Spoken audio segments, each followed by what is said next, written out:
মানুষের মনস্তান্ত্রিক পরিবর্তনকে ধারণ করে রাজনীতি করতে হবে। আমির খসরু। বিস্তারিত দেখুন তথ্যচিত্রে।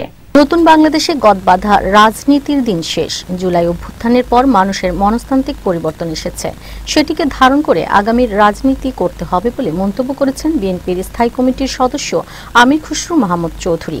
শনিবার 27 সেপ্টেম্বর সকালে রাজধানীর জিয়া উদ্যানে ঢাকা মহানগর উত্তর বিএনপির আয়োজনে জিয়া সুইমিং কার্নিভাল প্রতিযোগিতা এবং পুরস্কার বিতরণী অনুষ্ঠানে একথা বলেন তিনি। রাজনীতিতে এখন ভীষণ থাকতে হবে, দূরদৃষ্টি থাকতে হবে। ওই গদবাঁধা রাজনীতিতে এখন আর চলবে না। আপনাকে নতুন নতুন ধারণা নিয়ে জনগণকে উদ্বুদ্ধ করতে হবে। বাংলাদেশের মানুষের মনোজগতে বড় পরিবর্তন আসছে, এটা আমাদেরকে ধারণ করতে হবে। এটা ধারণ করতে না পারলে রাজনীতি চলবে না কিন্তু আগামী